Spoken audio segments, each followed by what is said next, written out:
Hi friends, good evening. और देख लीजिए आप मेरे घर में बंदरों का आतंक। और इस समय बहुत सारा अमरूद पेड़ में लगे हुए थे, इतने कि आपको मैं दिखा नहीं सकती। तो ये सुबह 8 बजे से आए थे और इवनिंग के 6:30 तक तो थे ही घर में। और उसके बाद इन्होंने क्या क्या किया है ये देखो आप ज़मीन में। पूरा दिन इन्होंने अमरूद खाया है। और ये जो अमरूद के टुकड़े दिख रहे हैं ना, ये कूड़, यहाँ पे कूड़ा, तो ये 2 बाल्टियाँ, ये देखिए यहाँ पे इतना सारा कचरा किया है इन्होंने। और सामने जो बाल्टी है उसमें 3 बाल्टी हम लोगों ने इसे फेंका है। वो देखिए, एक भरा रखा हुआ है, 2 इधर है कूड़ में और एक फेंक चुके हैं। 4 बाल्टियां हमने फेंकी है। और इसको समेटने में भी बहुत मेहनत लगती है। और पूरा दिन आज आंगन में सर में चढ़े रह गए वो, दिमाग सा ख़राब हो गया था पूरा। और ये देखिए कूड़ा यहाँ का इतना देखने में कम लग रहा है, लेकिन ये सच में भरी भरी 2 बाल्टियाँ थीं। और पूरे आंगन में अभी और समेटना बाकी है। तो इस तरह से बंदर करते हैं। और इस दिन मेरा दिमाग बहुत ख़राब था और पूनम से मेरी बात हो रही थी, तो पूनम बोल रही थी शांत हो जाओ, शांत हो जाओ। तो पूनम एयांस प्यार करके चैनल है, वो है पूनम, तो उससे मेरी फ़ोन पे बात हो रही थी।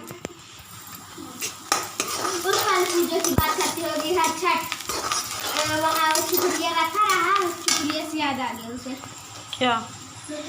गुड़िया वाला पूजा।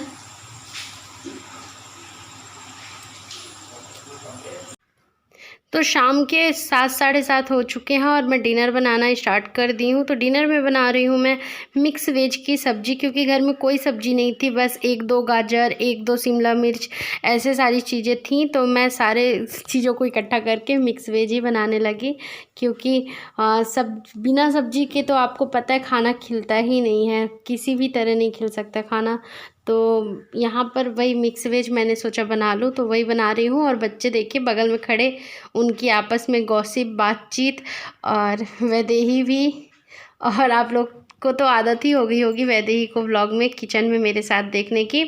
तो सब्जी में मैंने छौंक नॉर्मल सी लगाई थी, और उसके बाद वो जो रेगुलर यूज़ के हमारे मसाले होते हैं, हल्दी, धनिया पाउडर और लाल मिर्च पाउडर और नमक, फिर लास्ट में गरम मसाला, बस रेगुलर यूज़ की मसाले मैंने डाले, एक्स्ट्रा कोई मसाला मैंने नहीं डाला यहाँ पे। और बघार भी मैंने हरी मिर्च जीरे से लगाया था, बस हो गया।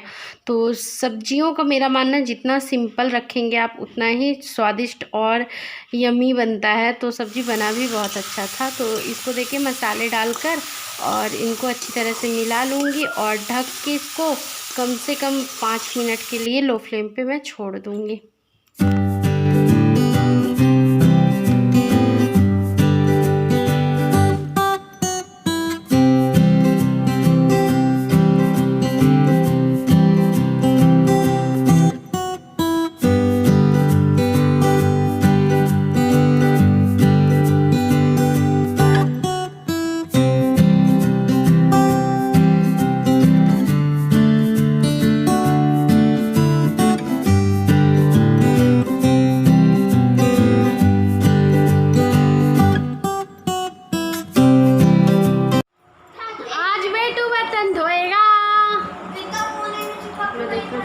कैसे लग रहा हूँ?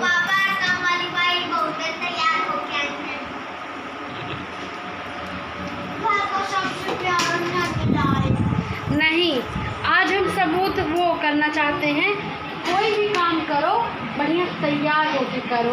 जो लोग मुझे देखेंगे उनको प्रेरणा मिलेगी कि चाहे बर्तन ही क्यों न धो, पर क्या करके करो पतिदेव, चाहे बर्तन ही क्यों न धो, पर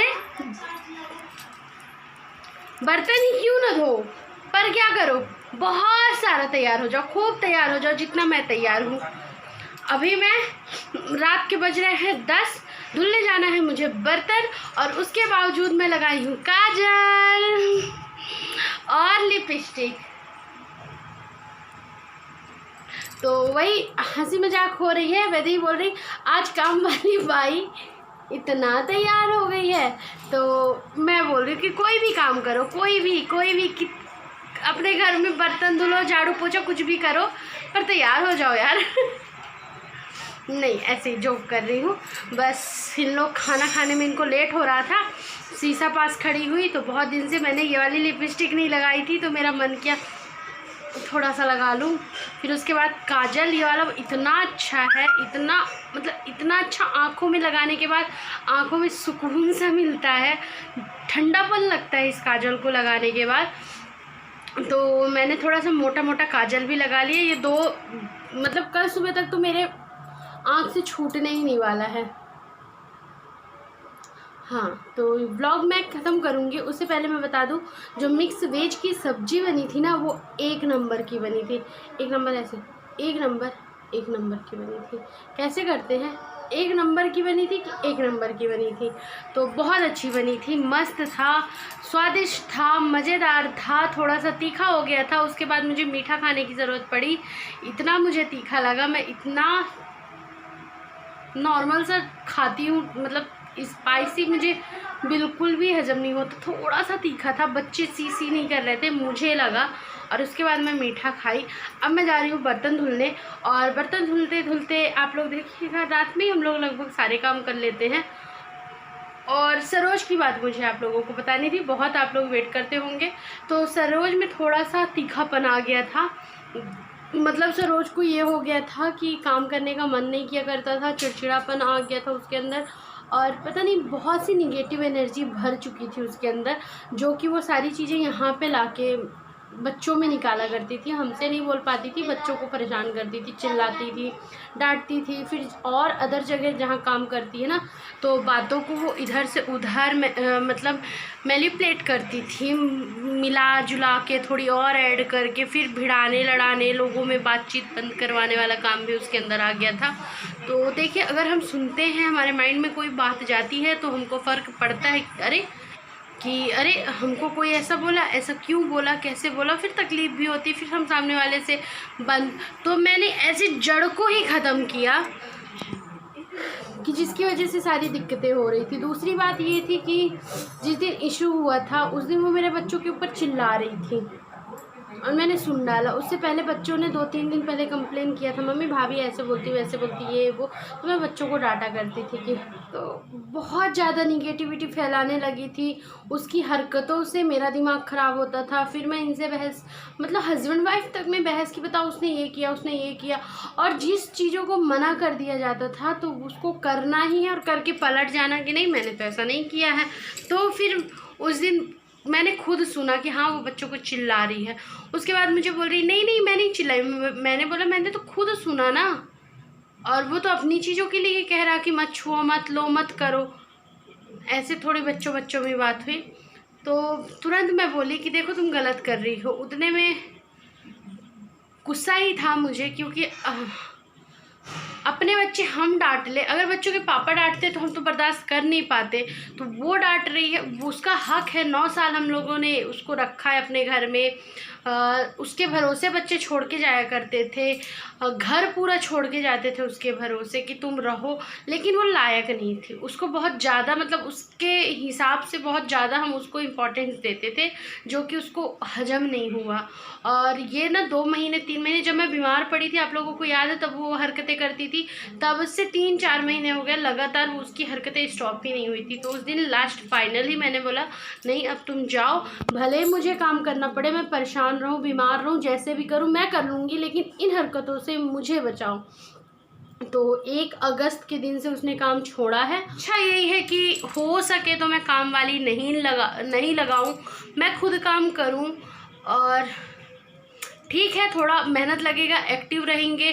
जैसे अभी खाना पीना हो गया, आप लोगों से बातें करके तुरंत जाऊंगी, मैं बर्तन धुलने में लग जाऊंगी। बर्तन धुला, झाड़ू पोछा किया, सो गए। सुबह उठे, नहा लिए, नाश्ता किए, फिर धुल लिए, मतलब ऐसे थोड़े थोड़े बर्तन होके धुल लेते हैं हम लोग। तो बस यही चल रहा है। और कहीं गंदगी में घुसने से अच्छा है, मेरा हमेशा मानना है कि उस जगह से निकल जाओ। उस जगह रह के उस गंदगी में घुसे रहो, उससे बेहतर है उस जगह से निकल जाओ। तो बस यही रीज़न था कि सरोज को मैंने हटाया, और अब हम अपना देख रहे हैं। चलिए मैं धुलती हूँ बर्तन, मिलती हूँ आप लोगों से कल सुबह या कि बर्तन धुलने के बाद, पता नहीं कब मुझे, क्योंकि अपना फेस भी काफ़ी अच्छे तरीके से धोना पड़ेगा। जैसा आप लोगों को दिख रहा, काफ़ी सारा काजल, काफ़ी सारी लिपस्टिक मैंने लगा ली और अच्छा खासा मांग भी भर लिया है। और गाउन पहना मैंने, मुझे एक कमेंट आया था गाउन अच्छा नहीं लगता। यार देखिए, बाहर निकलना है तो इंसान साड़ी या के अच्छा ड्रेसअप करता है, लेकिन जब घर में है ना तो गाउन बहुत ज़्यादा कंफर्टेबल ड्रेस है। दूसरी बात, अगर मैं यहाँ लोअर टी शर्ट और अंदर हूँ तो ठीक है, अगर बाउंड्री में अपने घूम रही हूँ ना लोअर टी शर्ट के लिए, तो आज भी ये गांव है, लोअर टी शर्ट अलाउ नहीं करता गाउन को। अब यह है कि लोगों की हाँ आदत हो गई, देख रहे हैं, सुन रहे हैं, समझ रहे हैं, तो कोई फ़र्क नहीं पड़ रहा। हाँ, लोअर टी शर्ट भी पहनने लगूंगी मैं, तो एक वक्त होगा कि शुरू में बातें करेंगे लोग, उसके बाद वो भी कंफर्ट चले जाएंगे। जब भी आपने मुझे व्लॉग में देखा है लोअर टी शर्ट में, तो मैं अपने घर के अंदर रहकर ही पहनी रहती हूँ, बाहर नहीं जाती। पर दिन के टाइम में ऐसे मैं नहीं जा सकती हूँ या कि दिन भर नहीं पहने। गाउन ठीक है, लोगों की आदत पड़ गई है मुझे देखने की गाउन में, तो अब कोई कुछ नहीं बोलता। तो चलिए बाय बाय, बहुत सारी बातें हो गई, वीडियो काफ़ी ज़्यादा लंबा हो रहा है। मिलती हूँ आप लोगों से नेक्स्ट ब्लॉग में, तब तक के लिए bye bye, thanks for watching.